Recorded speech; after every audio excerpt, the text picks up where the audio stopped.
लेकिन मैं वही सवाल सिद्धार्थ आपसे भी करूंगी कि आज इसको लेकर चर्चा हो रही है, लोग सोशल मीडिया पर लिख रहे हैं कि भाई जो जिस तरीके से जो दोस्ती डोनाल्ड ट्रंप और इलॉन मस्क की थी वो टूट गई, तो क्या मोदी और अदानी की दोस्ती भी टूट सकती है, टूटेगी, या कोई गुंजाइश आपको दिख रही है या नहीं? हमारे यहाँ तो सब भगवान भरोसे चल रहा है और इसी तरह से चलता रहेगा। हो सकता है कि इस एपिसोड को देख के काला टीका भी आज मोदी जी और अदानी जी ने लगा लिया हो कि अरे भगवान न करे किसी की नजर हमारे ऊपर लगे। क्या हो सकता है इस एपिसोड के बाद? जी सिद्धार्थ। जी, अमेरिका में ट्रंप और मस्क की दोस्ती और भारत के प्रधान जी और अंबानी अदानी की दोस्ती में कुछ मूलभूत अंतर है, वो मैं बता देता हूं, लेकिन इसीलिए यहाँ पे वैसे होने की संभावना नहीं है। देखिए, मस्क और ट्रंप का जो टकराव है, ये दो भाइयों का टकराव जैसा है। हो सकता है शाम तक सुलह भी हो जाए या आगे चल के महाभारत का रूप भी ले ले, दोनों चीज संभव है, कह नहीं सकते क्या होगा, क्योंकि दोनों में सैद्धांतिक रूप से, व्यवहारिक रूप से, व्यावसायिक रूप से और व्यक्तिगत रूप से कुछ कुछ अंतर है। जैसे मस्क जो है वो आविष्कारक पहले है, उद्योगपति बाद में है। चाहे उसका स्टारलिंक हो, टेस्ला हो, स्पेसएक्स हो, ग्रॉक आर्टिफिशियल इंटेलिजेंस हो, ये सब मस्क के आविष्कार हैं। दूसरी तरफ जो ट्रंप है वो एक विशुद्ध व्यापारी हैं, गुड़गांव तक में आके अपना फ्लैट बेच के चले जाते हैं। तो ये दोनों दोनों के अंतर, एक दोनों के बीच में एक अंतर है। दूसरी बात ये कि मस्क जो है वो दक्षिण अफ्रीका के प्रवासी थे। उनकी इतनी तीक्ष्ण बुद्धि थी कि अमेरिकी व्यवस्था ने उनको इतने मौके दिए कि उनको आज अमेरिका का सबसे बड़ा उद्योगपति बना दिया। अब हुआ ये कि मस्क उस व्यवस्था को और बेहतर बनाना चाहते थे, पर इसके लिए उन्होंने व्यवस्था के बदले सारा दांव ट्रंप नाम के व्यक्ति पे लगा दिया। अब समस्या बस ये हुई कि मस्क व्यवस्था और व्यक्ति के बीच में कंफ्यूज हो गए। व्यक्ति और व्यवस्था के बीच में व्यक्ति को चुनेंगे तो आज जिस समस्या में है मस्क, उसी तरह की समस्या में कोई भी आ जाएगा। अब हो ये गया है, किताब उल्टा पड़ गया है, व्यक्ति से वो रूठ गए हैं। पर आज भी वो अमेरिकी व्यवस्था ही है जो मस्क में इतनी हिम्मत दे रही है कि एक व्यापारी होते हुए दुनिया के सबसे ताकतवर आदमी को वो खुल के टक्कर दे रहे हैं। भारत में एक भी उद्योगपति बता दीजिए पिछले 50, 60, 70 साल में जिसने भारत सरकार की खुल के इतनी आलोचना की हो। अमेरिका में थोड़ी बहुत व्यवस्था अभी भी बची हुई है।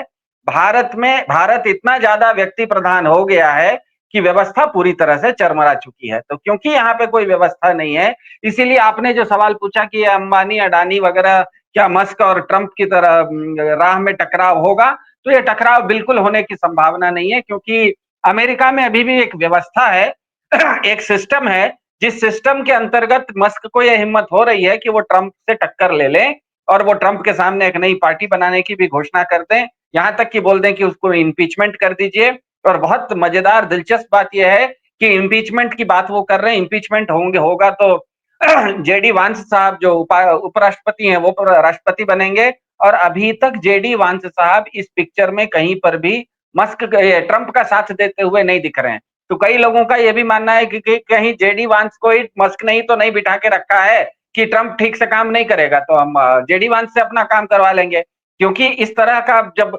नहीं होगा। आपको लगता है कि इलॉन मस्क में इतनी ताकत होगी कि इम्पीचमेंट भी करवा लेंगे डोनाल्ड ट्रंप का और जेडी वैंस को राष्ट्रपति बना लेंगे? ये क्या मुमकिन है?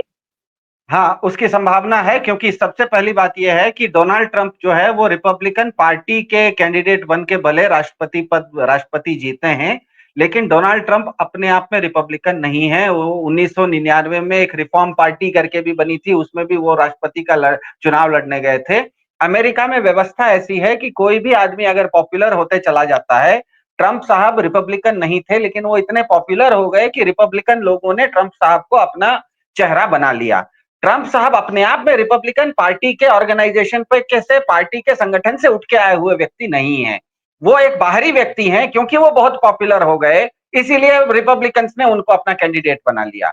अब मानना यह है कि क्योंकि, लेकिन जेडी वांस साहब वैसा नहीं है, जेडी वांस साहब रिपब्लिकन पार्टी के अंदर से आए हुए हैं, तो लोगों का यह मानना है। और दूसरी बात, ट्रंप ने कल जो जेफरी एप्स्टीन के बारे में जो बात कह दी वो बहुत महत्वपूर्ण है, क्योंकि रिपब्लिकन पार्टी के जितने भी वोटर हैं, ये एक सर्वे था और ये भी सर्वे मैंने खुद आर्टिफिशियल इंटेलिजेंस आपका कार्यक्रम चलते समय पूछा कि जेफरी एप्स्टाइन के मामले में अमेरिका का जो रिपब्लिकन पार्टी का वोटर है, हर 3 में से 2 वोटर, मतलब 2 तिहाई, करीब करीब 60% वोटर जेफरी आइपस्टाइन को एक विलन के रूप में देखता है। वो कहता है, उसका मानना है कि अमेरिकी संस्कृति को जेफरी एप्स्टीन ने बहुत ज्यादा हानि पहुंचाई। और मस्क ने कल ये बता दिया फोटोग्राफ वगैरह के साथ कि ट्रंप का आइपस्टाइन के साथ बहुत नजदीकी संबंध था, उनके फाइल में इनका नाम है।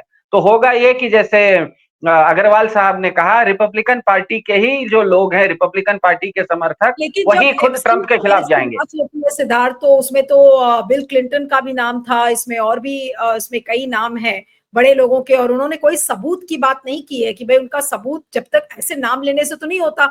मैं देख रही हूँ बिल क्लिंटन का भी नाम था, प्रिंस एंड्रू का नाम था, अब उसमें डोनाल्ड ट्रंप का भी नाम था। तो खाली नाम लेने से कि भाई अब बड़ा बम फोड़ना है, लेकिन फिर इलॉन मस्क को सबूत भी तो दिखाने पड़ेंगे ना, कि भाई उन्होंने नहीं। कुछ अपराध किया है, उसका सबूत वो कहाँ से लाएंगे। हालांकि इसमें ये हाँ भी बात हो रही है कि इसमें बहुत सारे लेटर्स हैं, ईमेल्स हैं, कुछ ऑडियो और वीडियो रिकॉर्डिंग्स भी हैं। तो क्या इसको डोनाल्ड ट्रंप उजागर कर पाएंगे, ये भी एक बड़ा सवाल है, खाली नाम लेने से तो नहीं होगा। हाँ, इसमें वही मैंने कहा कि कई सारे लेयर्स हैं। इम्पीचमेंट तो सबसे ऊंचा लेयर है, लेकिन इम्पीचमेंट से नीचे अगर रिपब्लिकन पार्टी का समर्थन भी डोनाल्ड ट्रंप को खत्म हो जाता है, तो उनका जो मॉरल अथॉरिटी है वो कम हो जाती है।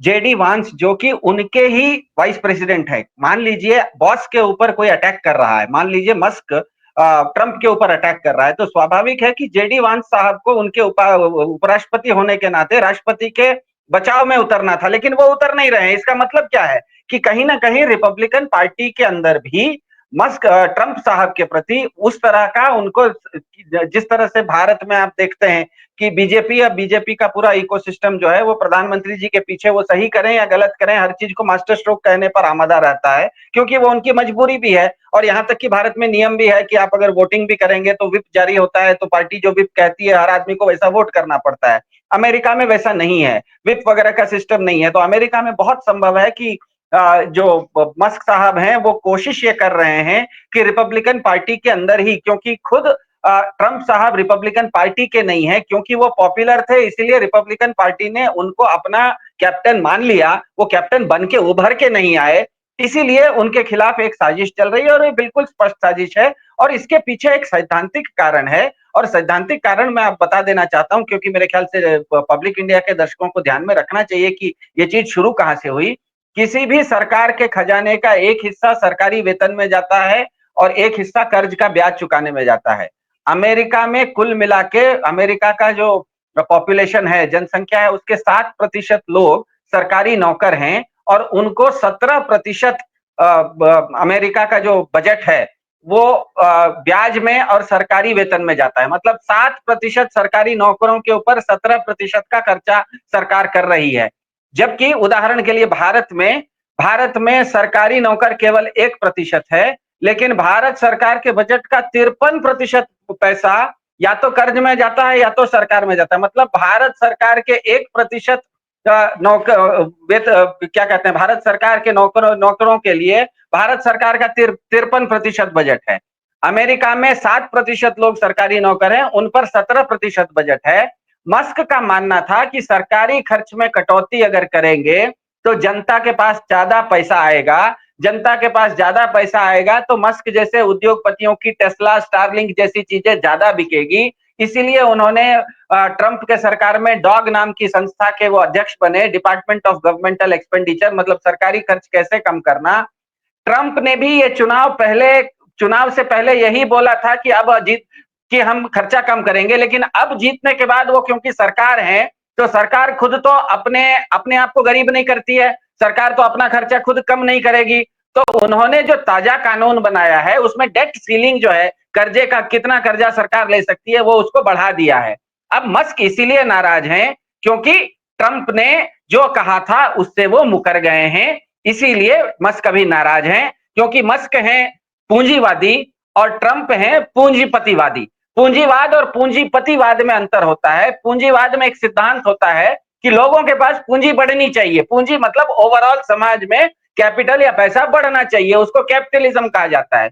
लेकिन ट्रंप साहब जो निकले हैं वो पूंजीवादी नहीं निकले हैं, पूंजीपतिवादी निकले हैं कि समाज में जितना भी पैसा है उसका ज्यादा से ज्यादा बेनिफिट मुझे मिलना चाहिए, एक व्यक्ति को मिलना चाहिए। तो मेरे ख्याल से यही सैद्धांतिक रूप से अंतर है भारत में भी और अमेरिका में भी। भारत में भी पिछले 10 साल में पूंजीवाद नहीं बढ़ा है, पूंजीपतिवाद बढ़ा है। आप देख सकते हैं कि भारत सरकार लोगों के पास पैसा बढ़ाने का कोई योजना नहीं बनाती, वो अपने कुछ लोगों को कहीं पे ठेका दिलवाने का काम करती है। वो चाहे तो बांग्लादेश में जाके किसी उद्योगपति को ठेका दिलवा देती है, श्रीलंका में जाके ठेका दिलवा देती है, ग्रीस में जाके ठेका दिलवा देती है। जनता को कोई ठेका नहीं मिल रहा है। तो जैसे अरुण अग्रवाल जी ने कहा, मस्क जो हैं वो अपने मेरिट से ऊपर उठ के आए हैं, और जो बाकी लोग हैं, ट्रंप हैं या भारत की जो व्यवस्था आप देख रहे हैं, ये सरकारी कॉन्ट्रैक्ट से अमीर बनी है। एक होता है अपने आविष्कार से अमीर बनना, हमने कोई नई चीज बनाई, जैसे इसने जिस जिस समय इलॉन मस्क ने ट्विटर खरीदा था तो लोगों को लगा कि इतना महंगा क्यों खरीदा है। अब लोगों के समझ में आया कि उसमें ट्विटर के पास जितना डेटा था और मस्क के पास जो आर्टिफिशियल इंटेलिजेंस था, मतलब उस तरह की मशीनरी थी, उन दोनों को मिला के उसने जो ग्रॉक नाम की चीज बनाई, आर्टिफिशियल इंटेलिजेंस, दुनिया का टॉप 5 आर्टिफिशियल इंटेलिजेंस में से एक है। आप उससे बैठे बैठे सवाल कीजिए तो वो जवाब देता है। अभी मैं इस कार्यक्रम में सवाल कर रहा था ग्रॉक से, उसने वो इलॉन मस्क की भी आलोचना करने से नहीं चूकता है, मतलब उन्हीं की चीज है लेकिन उनकी भी आलोचना कर देता है वो।